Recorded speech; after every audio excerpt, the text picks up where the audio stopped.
Alright then guys, here we are for our rulebook review of Steel Rift by Ash Barker. Of course, most of you will know him from Guerrilla Miniature Gaming. Kind enough to send me over a copy of the current rulebook. This is the pre-copy, so not prototype, but like the first rough copy they're releasing to people on via PDF to actually use. There will be expansions to this to allow you to use infantry, tanks and air forces, but this is the core rulebook to use your mechs in mech fight combat in an apocalypse, post-apocalyptic world almost, where in the deep future. As you can see, a game of miniature mech combat. We've seen many of these before. This does offer some unique gameplay mechanics which I think look cool. A nice quick tabletop game to play through, so I definitely recommend it, guys. But you can go and check out the PDF now online. I'll leave a link in the description for you guys so you can go and check that out. All of your usual places like that you go online to get your Wargaming PDFs, it will be on there. Death Ray Designs have also helped Ash produce this game, and they have released their own miniature line, which is on the back of the book here that I've got for you here. You can buy the starter set, which contains the two factions of the three size mechs that you can use for the game to get you started, with their kind of alternating upgrades and weaponry that you can use for each mech, which is a great place to get you started off. So Steel Rift, guys, let's get into the book here and start taking a look at the rules. Nice bit of artwork to open up there. Table of contents, you've got the story, so like your background, and I'll touch on that a little bit now. Game definitions, always nice to have that in there. Getting ready to play. Weapon systems, weapon traits and upgrades, explaining how to kit out your mechs. And then setting up to play, so how you're going to play through your game as well, your rules, and then ending your mission scenarios, etc. Of which there are 3 or so of in this book. And you've got shout outs to all the people involved in making playtesting the game here, so you guys can take a look at that yourselves. Important to note, and Ash did want me to point that out, that this is just the current copy of the rulebook. There will be a PDF and rulebook that will come out, almost like a finished copy, that will have more content in it than what's in here. So important to point that out, especially when you get your hard copy of the book with pre-ordering the game with Death Ray Designs. It will have more content in it than just this, but it's good to check out what we've got right now anyway, I suppose. A quick special thank you to our sponsors, Board in Brum. You can shop over there for all your wargaming needs, from Games Workshop to Atomic Mass Games and many other companies, and look into their events that they have on pretty much every weekend. Thanks to those guys, and you can go and check out the link to their store in the description below this video. So Steel Rift, we came so close. The idea and the background of this, I'm just going to explain it and summarize it. Obviously when you guys get hold of the book, you can then read through it all properly. But essentially, you have I suppose you could say post-apocalyptic Earth, where everything's gone to shit. We're all looking to fight each other for fuel, reserves, everything we can, and most importantly, manpower is actually the most important thing now in this time in the future, because resources are at such a low. Manpower is up there as one of the most sought after things, resources on Earth now. You then have all of your kind of rich people living on Mars, and paying companies and whatnot on Earth to fight it out for resources to further their research and their kind of wealth, if you like, I suppose. And you have all these corporations on Earth that are fighting each other for this, and that's pretty much what you're looking at. And they have these huge HEVs, or mechs, that fight over this, and also reinforcements such as your tanks, your air force, and just your soldiers, which are going to be added into this game.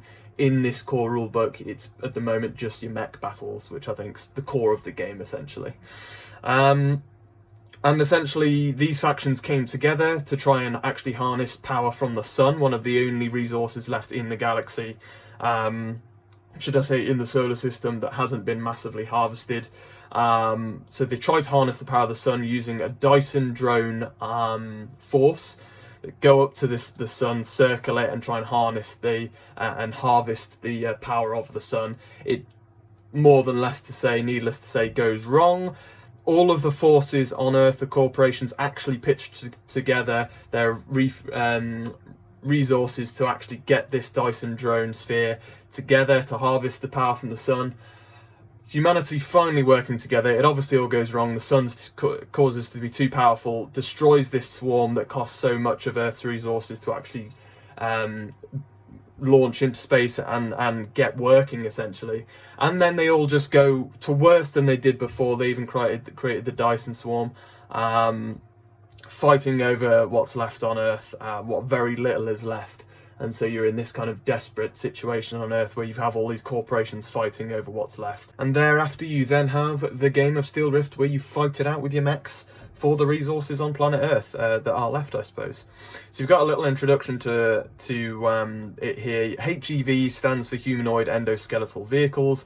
You're fighting it out with these. You build your mechs. Usually you have different sizes of mechs. You have a light, a medium, heavy, and a super heavy, which we'll go more through in a moment.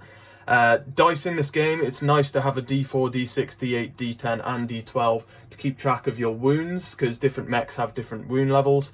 You could also just combine, I suppose, like D6s to make that if you wanted to. The only thing you will definitely need is D6s to be to roll your attacks with, and your defense dice is mostly what you're going to be using dice size for this, but it would be handy if you have these other dice sizes just to keep track of your wounds and things like that. It goes on to say about models cost of your force in this, like your points level for the game you're playing, or whatever mission you're playing, is called tonnage in this, so the weight of whatever you're using. So you build both your standard mech, depending on the size, is worth a certain amount of tonnage, and then you have upgrades,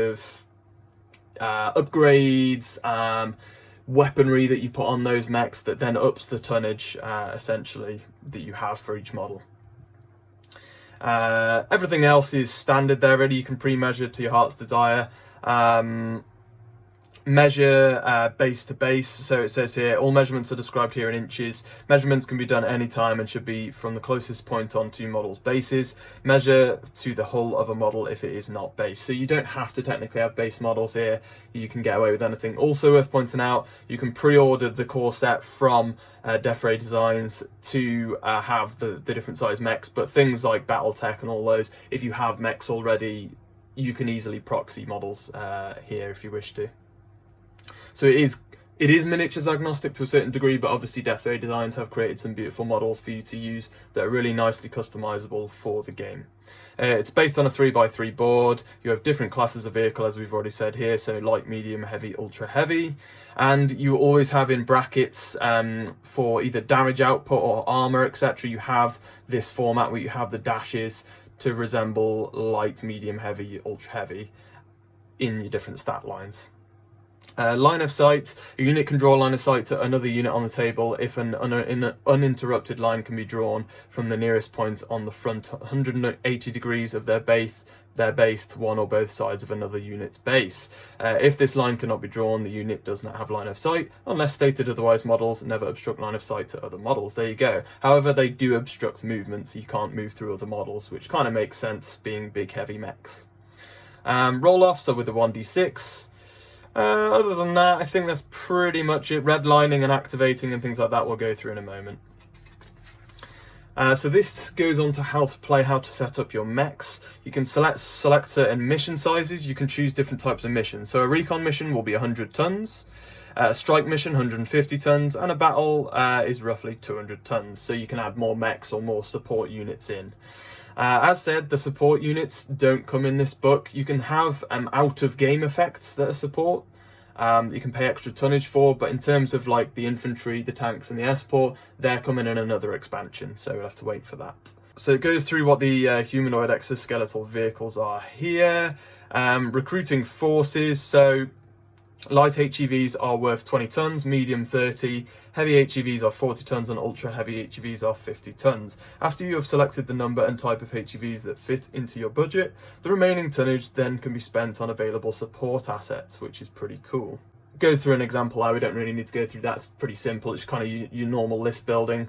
Loadouts. So once you've determined the number and type of HEVs your force contains, each one should be loaded out by your quartermaster and drone teams. And the modular nature means you can equip them with any kind of combination of equipment, I suppose. Other than upgrades, weapon systems, you can give them the same over and over, but upgrades, you can only have one of each type.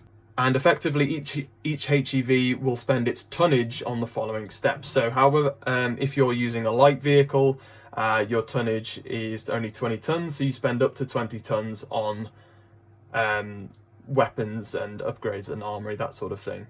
So assign armor dice. So this is so you have essentially two different levels of dice for your armor and your health points, I suppose you could say, on your mechs. You have the armor, so the outside structure of your mechs, and you have the inside structure, which is this inner skeleton of your mechs.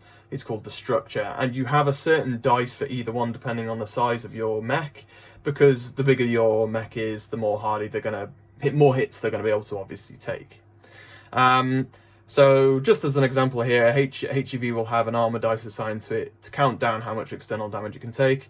Light has a D6, mediums have a D8, heavies are a D10, and ultra heavies are a D12.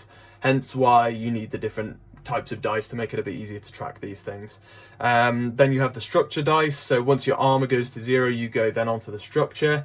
And this tends to be a little less. So light have D4 health, mediums D6, heavies D8, ultra heavies D10. So there you go. So for example, pretty much your health points are going to be 10 plus 12 for an ultra heavy mech.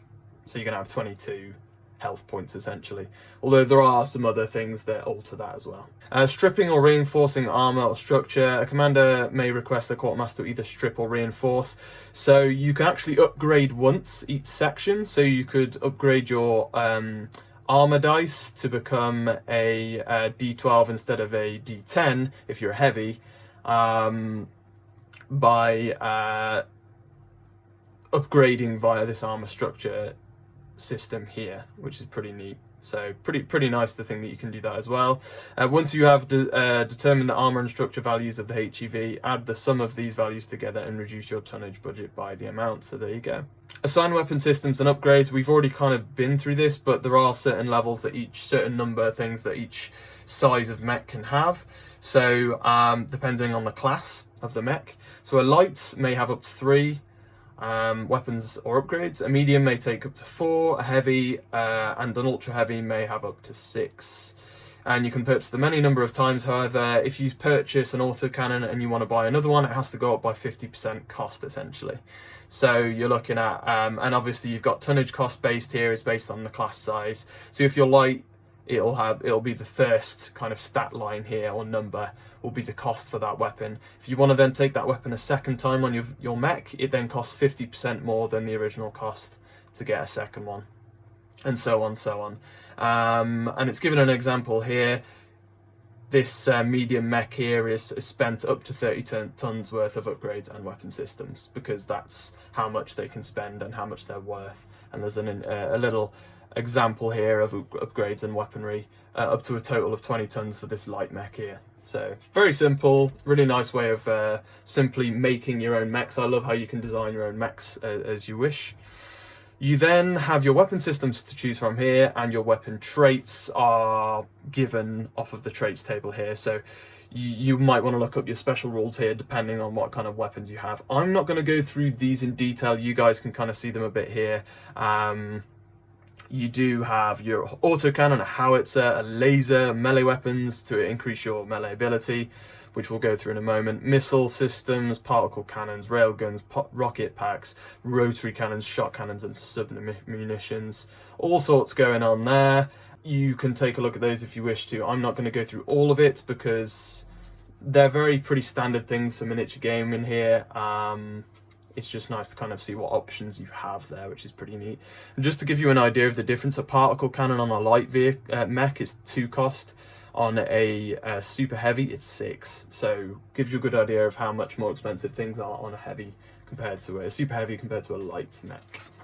Going forwards, you also have a cool number of different upgrades you can take. You've got ablative armor, anti-missile systems, electronic countermeasures, heavy reactors, jump jets, which allow you to jump onto buildings and fly. They also give you a boost to charging, almost like, so when you move and melee your opponent, it gives you a bonus if you have jump jets, but it essentially gives you fly. Minefield drone carrier systems, you can plant mines. Mine drone tracking sub-munitions, so you can actually track where and get better defensive rolls against drones, mine drones. Optic camouflage, giving you defenses, extra defense buffs, reactive armor, ceramic plating, so these are like extra armor buffs, so like feel no pain kind of thing going on. And a target designator, which helps you lock line of sight better, and it can also support other assets. You've got here, like you can do an artillery barrage instead of an activation.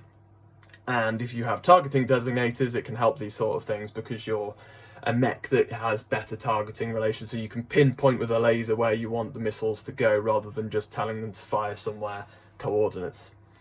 So the support assets, you can select one of the following for each game you play, each mission you play, at a cost of 10 tons. And these are all off-table supports. You have artillery barrages, and these do a certain level of damage. You have a mass driver, which actually is a massive laser that comes on from the side of the board, so it's like a linear thing. And a mine drone barrage. These you can plant before a game to cause a blast if anybody moves within 4 of them. Pretty cool. And an orbital laser, which is going to be similar to your artillery barrage to a certain degree, but rather than a blast, it's more of a select target line of sight into one big mech or something. And so you can choose one of these for 10 tons to add to your list, to use once instead of an activation during a game, which I think is pretty neat. It's nice to have those off-table powers to use, just kind of differs up the game. Setting up to play, so your different deployment types, you have the lateral, so either corner, and this is how they suggest to then deploy your terrain.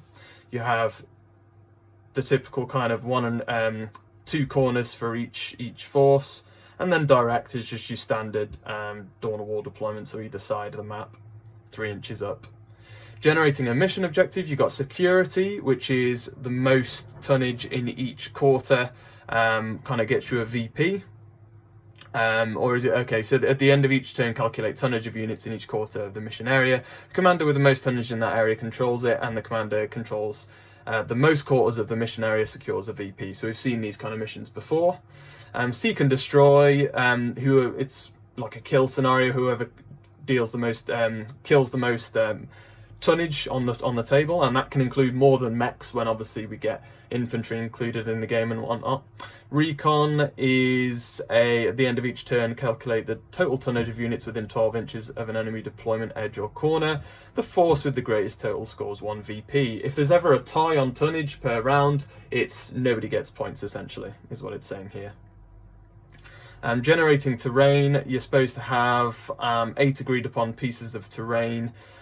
Each piece or cluster should be placed outside the deployment zones of the commanders and not within 3 inches of other models. At least 5 of the 8 pieces should be designated as blocking or impassable, so big buildings, while the remaining pieces may be rough or covering, so like forest or trees, that sort of thing. So blocking, line of sight may not be drawn through blocking terrain. Covering, if one or both line of sight are drawn through covering terrain, any attack values are reduced by 1 to a minimum of 1. Impassable units may not move through impassable terrain. They may be placed on top of it or in it, provided their base fits through the use of jump jets. So pretty nice. So this is what we were on about before. You can't move through impassable buildings and whatnot, but if you have jump jets, you can, which is pretty neat. So it makes jump jets quite a powerful thing for mechs in this game, or whatever unit might have them. Then you go on to rough. Units that move through rough terrain may have to halve their speed, travelling ½ inch for every 1 inch of movement, so halving your movement basically. Deploying forces, so once you're ready to deploy, starting with the commander that chose the approach. Each player takes turns deploying their units one at a time, alternating back and forth. Any support asset units are deployed first, followed by HEVs in their deployment zones. Unless otherwise stated, off-board assets do not count towards back and forth deployment. There you go. Moving on, you then move on to how to play the game. So, your turns are split into 3 sections: initiative, orders, and reset. In the initiative, you roll off, the winner becomes the active player, very simple. You then can issue 2 orders per turn to a mech that you select or a unit, but in this case we're only playing with mechs right now. So you issue 1 of 2 orders to a mech. You cannot issue the same 2 orders twice, the same order twice in a row. You have to do 2 different orders per se, unless otherwise stated. In terms of movement, and obviously it's alternating, guys, so you choose a mech, your opponent then chooses one, etc, etc, except for some other fun rules which I'll touch on in a moment. So movement, you choose to do a move action. If you're a light vehicle, 12-inch If you're medium, 10. If you're heavy, 8. Super ultra heavy, 6. So pretty obvious, right?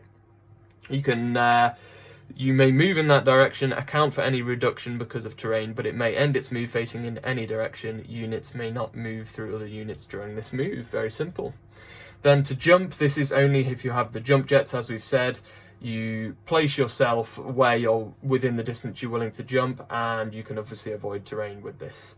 Also worth pointing out that you can jump or move into base contact with enemy models ready to engage or to shunt them. And your movement is generally 2 inches less for a jump as opposed to a normal move, so pretty easy to remember. If you have a target designator upgrade on your mech, you can choose to lock on.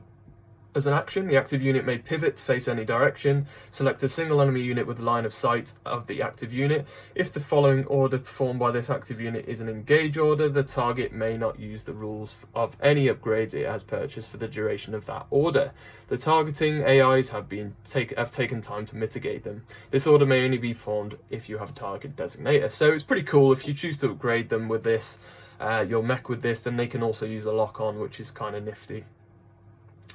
Engaging, the big plus of this game, I think, is that you literally just unload all, when you would choose to use your engage order or action, you unload all of your weapon systems, which is awesome. So, and this resembles like a big mech fight, right? So everything just unloads and then you cool down at the end of the turn. So you select, you do this with all of your weapons one at a time, so you choose the order, select a weapon system, select an enemy unit in line of sight of the active unit, we've already been through line of sight, generate your attack pool based on the weapon's damage rating using the following modifiers, +1 to damage if you are in the unit's side arc, so obviously you're thinking of your base 4 quarters, +2 damage if you're in the rear arc, -1 if you're not targeting the closest enemy unit in line of sight, which is pretty nifty. -1 to the damage rating if the weapon system is targeting a different target to the first weapon that was fired, which makes sense as well. I really like how it's a big heavy mech, it's not going to be easy to shift, it's easier to point yourself in one direction and unload everything. -1 to the damage rating if the target has 1 or more line of sights being traced through cover, or -2 if the damage rating if the target has one of their line of sights obscured by blocking terrain. So there you go. It says here modifiers may never reduce the damage rating below 1, which kind of makes sense. The total damage rating is now the attack pool, so say we have an attack pool of 4 or something, 4d6. The target unit then rolls a number of d6 equal to the attack pool, so you as the attacker never roll dice here, it's only the defender, which is an interesting point. I'm interested to see how that works when I actually play the game. However, it will make for a speedier game only having one roll. I don't know what I think about only one player having a role there, but it's interesting because it could make it a nice quick tabletop game just to play, like a lunch tabletop game kind of thing. This is called the defense roll, applying the following modifiers to your rolls. +1 if the unit is light, so this isn't to the number of dice, this is just modifier to the result. If the unit is light, if the unit is heavy, you get +1 plus -1 depending, -2 if the unit is ultra heavy. So there you go. Remove all dice from the attack pool that score a +4+ after modifiers. So there you go, and then you obviously use those modifiers there to alter that. Total remaining dice in the attack pool, this is the total damage the target unit now receives. Reduce the value of their armor dice by this amount. If it is reduced to 0, deduct any of the remaining damage from the structure dice. If the structure dice is reduced to 0, the target unit is destroyed. So nice and easy. If the active unit has any remaining weapon systems, return to the first step. If not, the order is complete and a commander may choose not to activate a weapon system during this order, and they may be activated in any order. So there you go, nice and simple. Also, if you have a light, for light and super heavy structures, there is also extra rules here. For those armor types. Fragile internals for light armor class, the active player rolls 1d6 for each point of structure damage you take lost during the attack. On a 5+, the target takes an additional point of damage. The damage does not result in further rolls for fragile internals. So obviously, guys, remember what we said earlier, you go through your armor health points. Once that goes to 0, you go on to your structure health points, and once that goes to 0, you're dead. You're removed from the table.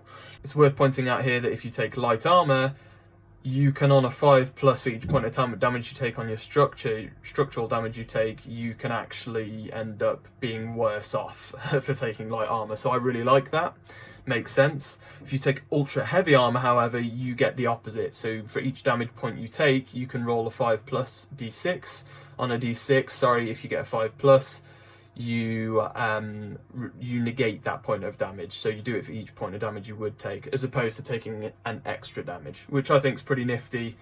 Gives a little incentive or disincentive to taking either type of armor, I suppose, and makes complete sense in a mech fight. Next order that you can give, or last one I think you can give here, is a smash. This is essentially your combat.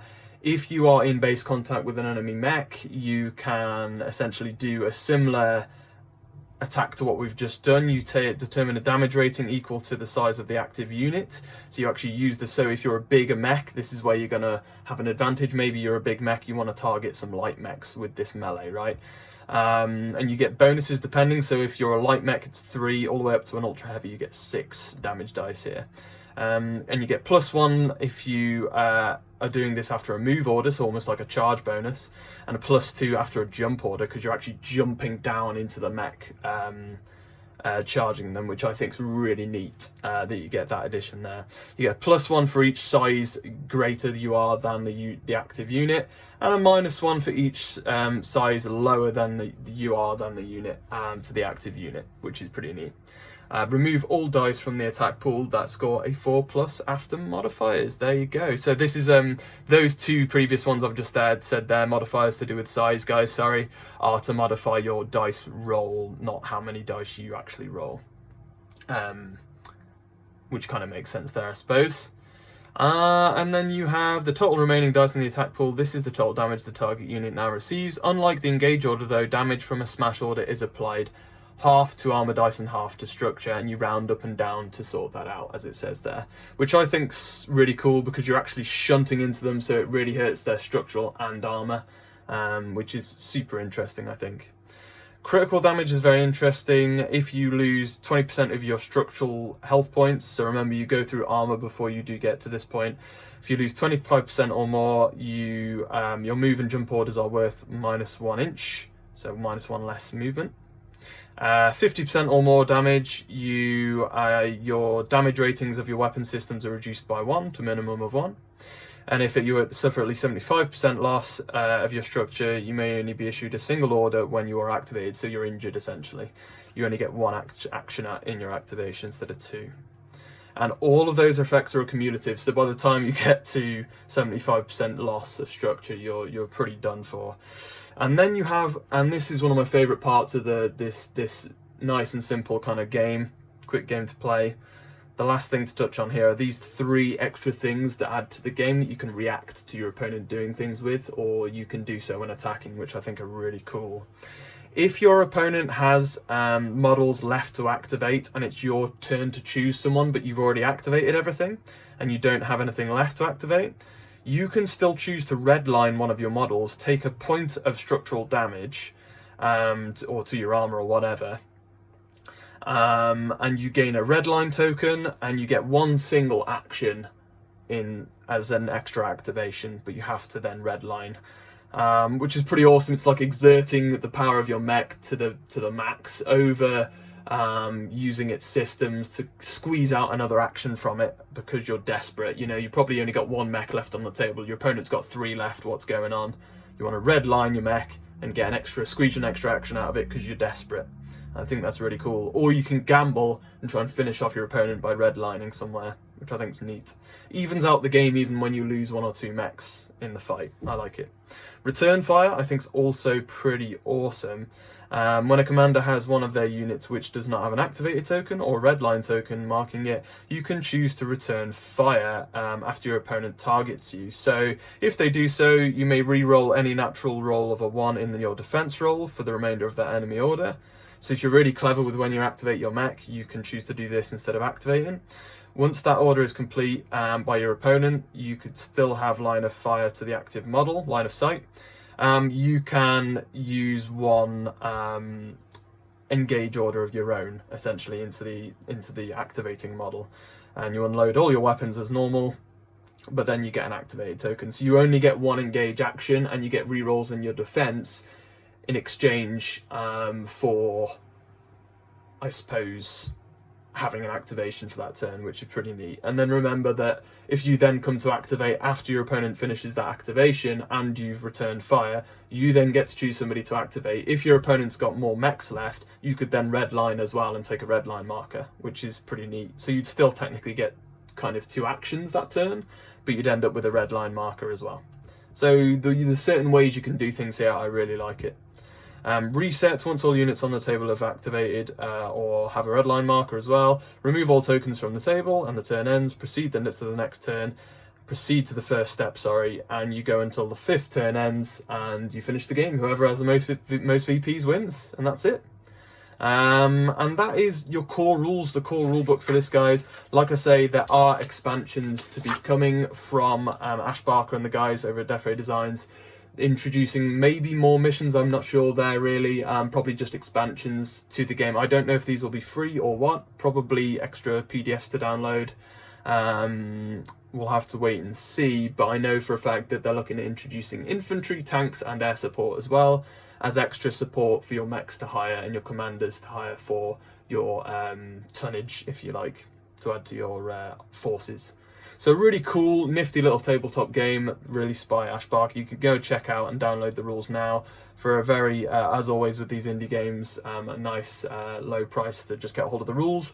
If you've got any old mechs that you want to dust off, go for it, guys. It's a perfect little one to take up an hour or two of your day with some friends, maybe on the lunch table during on your lunch break or something. And all you need is a 3x3 playing surface, so lovely stuff. So that'll be it for today's look through Steel Rift, guys. Make sure to check them out. Go over to Death Ray Designs. I'll leave a link in the description below and in the comments, so that you can go and pre-order your set if you wish to. Otherwise, as always, guys, keep it here at Wargaming League for all things Steel Rift. Hopefully going to get some gameplay out and stuff for it and do some unboxings of the new box set if we get sent something like that. That'd be very nice. Can do all that kind of stuff for you guys. Let us know if you want to see more on Steel Rift.